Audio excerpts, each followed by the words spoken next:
Olá, eu tô passando por um processo bem difícil que vai definir muitas coisas da minha vida e eu não tenho controle nenhum. Eu tô só no tempo de espera e eu queria gravar esse vídeo pra falar sobre esse processo que eu tô passando. Não falar especificamente o que ele é, mas sobre um processo de confiar em Deus. Desde o começo do ano eu tava muito nervosa com essa situação e eu pretendia só ignorar ela o máximo possível, mas eu tinha certeza que, e eu falava isso, quando esse processo chegar, quando essa tal decisão for estar perto de ser tomada, eu vou estar só chorando, eu vou estar desesperada, porque eu nunca imaginei que eu ia conseguir ter paz passando por essa situação.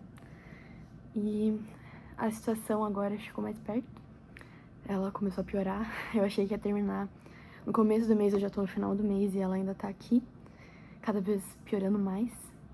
E hoje, que é um dia dos mais definitivos de todos, eu tô conseguindo estar em paz. E, obviamente, tô com um pouco de medo, tô um pouquinho nervosa, mas nada comparado ao que eu tava nas outras vezes, sabe? E tudo isso foi porque eu tô passando por esse processo de espera, de confiar em Deus, e tem sido algo que tem me moldado muito como pessoa. Tem sido algo que tem mudado muito meu coração, a minha mente, e embora tenha sido muito dolorido, sabe? Essa última semana tem sido muito difícil, muito dolorida, muito ansiosa, mas eu tô começando a ver muito a mão de Deus em tudo. Quando eu comecei a entregar pra Deus as minhas vontades, porque eu não tinha recebido nada, não tinha recebido nenhuma promessa, nenhum sinal de Deus de que algo ia acontecer, então eu me vi muito como Ana, quando eu tava lendo a Bíblia. Porque a Ana não tinha uma promessa que nem Sara de ter um filho, mas a Ana foi lá e fez um voto pra Deus. No momento que ela fez aquele voto, ela adorou, ela voltou feliz. E naquele dia foi quando Samuel foi nascer, sabe? Ela não precisava ter recebido uma promessa pra que ela se derramasse aos pés do Senhor nesse sentido. E eu comecei a buscar mais a Deus nesses últimos dias. Obviamente por uma necessidade também, mas eu tô vendo o Senhor moldar meu coração de como eu tinha saudade de sentir Deus tão perto dessa forma, sabe? E graças a Deus por essa dificuldade ter vindo pra que eu possa estar buscando mais a Ele. E esse processo tem me feito pensar muito num versículo de Romanos 12:2, que como eu não queria que eu não queria que a vontade do Senhor fosse diferente da minha, né? Eu acho que todo mundo já deve ter passado por isso em alguma situação. E eu li aquele versículo, que a vontade do Senhor é boa, perfeita e agradável, mas eu pensava que, tudo bem, Senhor, a tua vontade vai ser boa no futuro, mas agora eu vou estar sofrendo muito, eu não vou gostar dessa vontade, né? Então eu quero que seja, por favor, Senhor, que seja o que eu quero, sabe? Mas quando eu comecei a ler melhor o versículo, teve um dia que eu parei pra ler ele inteiro, né? E eu percebi que falava sobre a renovação da nossa mente. Então foi quando eu caiu a ficha no sentido de que não é que a vontade do Senhor é perfeita, boa, agradável, eu vou ter que engolir isso e passar por uma coisa horrível, me sentir mal o tempo todo. Não é isso, mas é que o Senhor, ele vai renovar a minha mente, porque daí eu vou conseguir entender com os olhos do Senhor por que essa vontade é boa, por que ela é perfeita, por que ela é agradável, e tá conseguindo passar por fé por esse processo, com esperança de que, não, a vontade do Senhor é melhor, eu vou só descansar.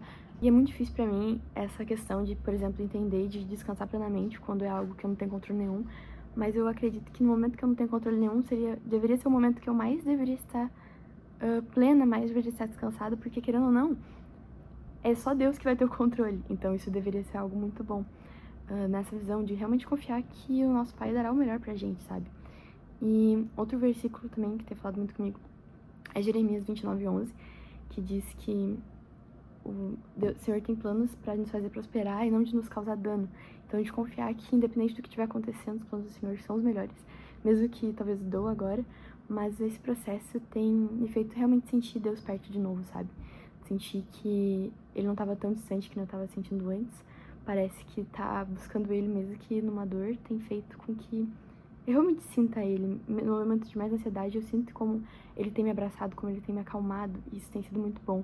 Eu tenho visto Ele em tantos pequenos sinais, em tantas pequenas frases, às vezes no louvor, outra vez num sonho, sabe? Parece que Ele tem se feito muito presente durante todo esse processo. Tem um livro que eu tô lendo, que é Enquanto Isso, e lá tem uma analogia sobre uma história de uma semente, sobre como o semeador, ele também tá esperando o tempo certo para plantar a semente. Então mostra como a gente não tá sozinhos nesse tempo de espera, o Senhor também tem esperado conosco. E o outro ponto é de que quando ele coloca a semente na terra, a semente ela sente medo, e porque ela tá num lugar escuro, um lugar que ela não tá entendendo o que tá acontecendo, um tempo de espera naquele lugar escuro, porque ela não sabe o que o semeador fez com ela, porque do nada ela tá naquele lugar escuro, sozinha, com medo, e de repente ela nasce como uma planta, e a gente vê que na verdade tudo aquilo que o semeador estava fazendo, né, que o Senhor estava fazendo, era algo bom para as nossas vidas que a gente não conseguia enxergar. Então esse processo tem me calejado muito nessa situação, tenho entendido a como confiar em Deus, e eu vejo como eu tô muito mais preparada do que se na primeira semana que eu falei que eu achei que seria muito inspiradora, se na primeira semana eu já recebesse aquilo que eu queria, se eu já tivesse recebido de Deus o sim daquilo que eu desejava. Eu acho que ter passado por tantos pequenos nãos e talvez espera fez com que eu tivesse muito mais preparada para as próximas coisas que vão surgir, fez com que eu me aproximasse de Deus, fez tantas coisas. E tem um versículo de Romanos, que em Romanos 5 tem um versículo que diz assim: não só isso, mas também nos gloriamos nas tribulações, porque sabemos que a tribulação produz perseverança. A perseverança é um caráter aprovado, e o caráter aprovado é a esperança. E a esperança não nos decepciona. Então, tô conseguindo achar alegria na tribulação no dia que eu achei que seria o pior de todos. Eu ainda não tenho resposta, eu ainda não sei o que vai acontecer, mas eu tô com fé, eu tô sorrindo, e eu tô entendendo de que esse é o melhor. É isso. Tchau.